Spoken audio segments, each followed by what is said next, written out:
Welcome back to another video. In regards to the $600 stimulus check, we have started to see the $600 stimulus check being deposited in our accounts for those who have signed up for direct deposit.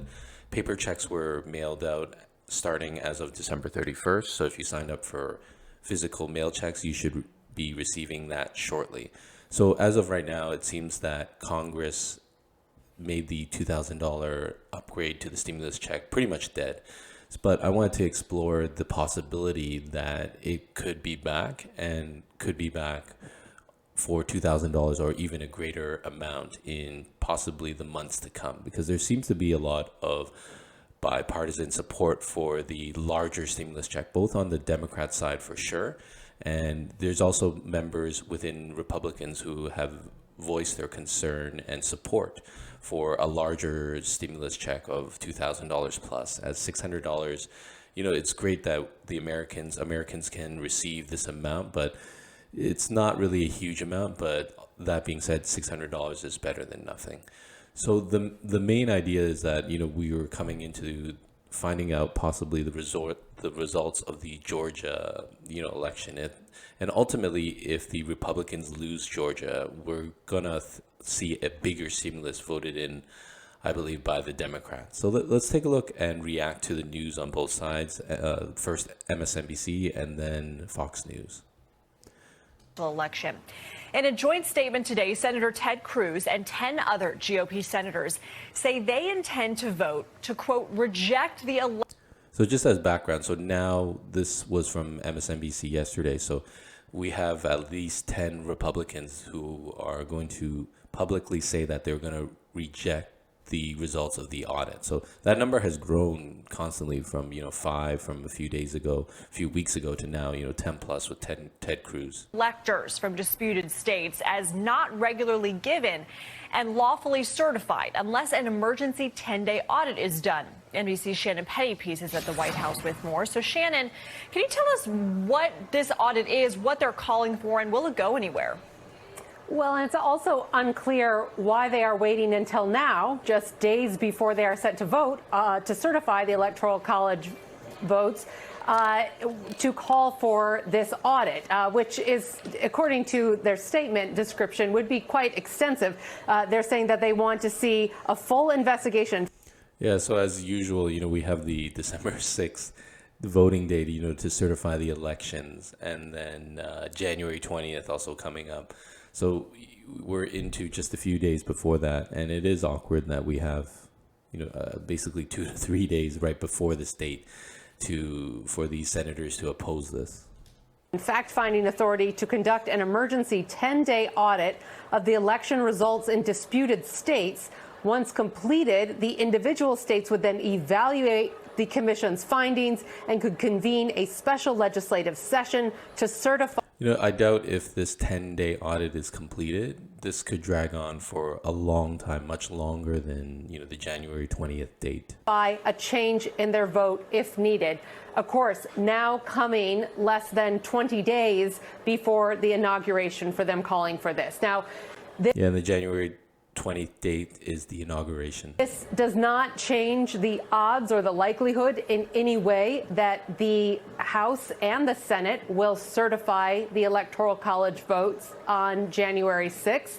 It does create some of the drama and theatrics that President Trump has been trying to create in these final days. And of course, the senators who signed on to this statement are some of his biggest supporters, like Senator Cruz and Senator Blackburn. But while it is really historically unprecedented to see now about a dozen senators indicating that they will not vote to certify the election results, it's still far short of the 53 Republicans in the Senate right now, and with a number of moderate senators coming out and saying that they plan to vote for a certification, there is no likelihood or nothing that. Yeah, that's kind of my thoughts too. I mean, you need 50 plus to overthrow it, but this number has, as I've alluded to before, has been constantly growing. So, in another few days, maybe it could be 15, 20, and that's not a non-material amount. It's still a lot. that indicates that it will not be certified by the Senate, as we have been projecting even before this statement. So, Shannon, you say that it'll get the president the result that he wants, which is more theatrics, more attention on this process. But is there any indication that the people in that building behind you are orchestrating this? You know, we have seen this kind of theme throughout the spring and the summer since I started these videos that Trump planted.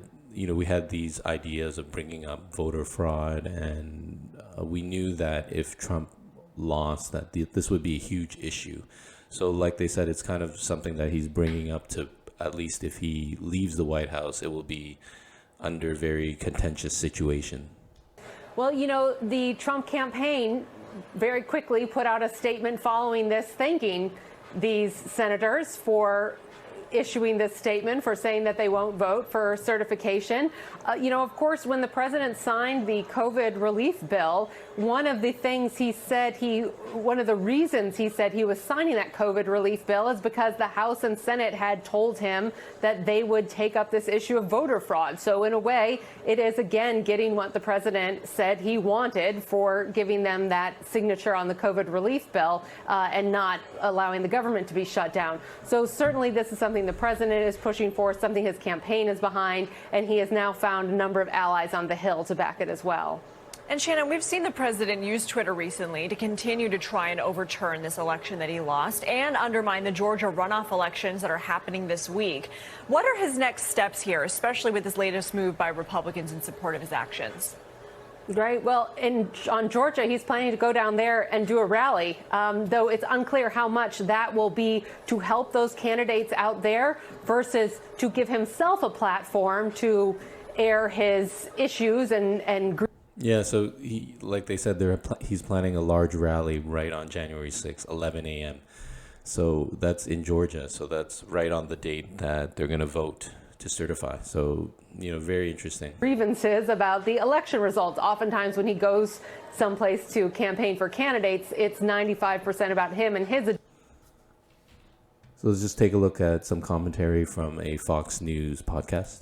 Any kind just to get the other perspective as well. Especially when you're talking about people who are really having a very difficult time among this pandemic without their benefits, not knowing whether or not they're going to, as you rightly mentioned, both Brett and Mark, you know, how are they going to feed their family? How are they going to pay for their rent or their mortgage? Here's the problem. You know, there are a lot of problems with this. One, you know, it's not enough. The 600 is not enough. Two, the president looks to be in lockstep, if you will, with Nancy Pelosi and Chuck Schumer when he's talking about 2,000, which, you know, Democrats are going to continue from my party pushing for. And in addition to that, Brett, this is not the art of the deal. This is the art of how not to do a deal. Because if you're going to sign something that you have poo-pooed for so long, he should have signed it earlier, because what Americans look at is an outgoing president who cared more about. Yeah, I think that's a good point in her third point where she said it's not the art of the deal. So that's not how you get a deal done. It's really how to cause clout and confusion, you know, some chaos. So maybe that's Trump's thought process in it. And yeah, what she said in the other points is true. $600 certainly not enough. And Trump has been, and many other Republicans have signed it on a $2,000 check or greater. So I think it's definitely coming, but we need to get through Georgia. We need to get through the January president confirmation. So it's something that could possibly pass in February or March. We go over Trump's Twitter. So, you know, as the reporters said, he's kind of focusing on Georgia. And like we see this tweet from 4 hours ago. It's 5 a.m. in the morning here, Eastern. But, you know, he's another senator, you know, John Hawley and Ted Cruz. So, you know, the number in opposition is growing. And that's his focus right now, 3 days into January 6th. So he's going to be promoting, you know, the Georgia, focusing on Georgia and the events leading up to that. I wanted to show you also on the Republican side, you know, we have Lindsey Graham. He's a close Trump supporter, but he said, even him, with all due respect to my Republican colleagues, a $2,000 direct payment for individuals and families who are struggling is not socialism. In my view, it is necessary in the times we live. And we had Republican James Comer. he also supported a larger stimulus check while on Fox News. Washington should govern responsibility and cut wasteful foreign aid while supporting American families with $2,000 check stimulus payments.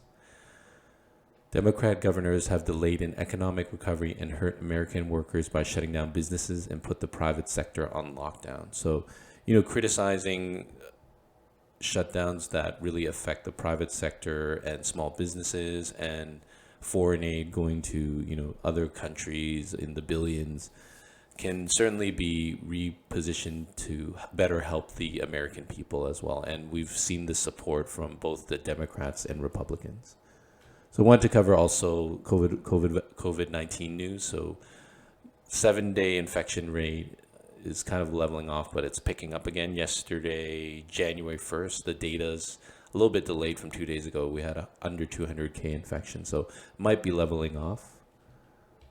There was a great article from Bloomberg that I read yesterday, but it came out on December 20th, saying even though we have so many vaccines, AstraZeneca, Moderna, Pfizer, but it might take a long time to vaccinate and fully eradicate this strain. And we've seen different strains and mutations already from COVID-19. So it's just saying that history would prepare us to live with this virus for a long time is basically the conclusion of the article. I'd recommend you take a look. And also, I find this tracking very, very good as well in terms of the number of deaths and also the decrease in yields, meaning people are buying treasury bonds as a safe haven, and just the recovery in GDP. So like we went through this horrible dip in GDP and now it's kind of leveling off. So check out this article. You're all caught up for today. Thanks. So that's it for the video. Thank you so much for watching and visiting the channel. Please subscribe and like the video. And if you could do me a huge favor and let your family and friends know about the channel, that would be awesome. See you next time. Bye.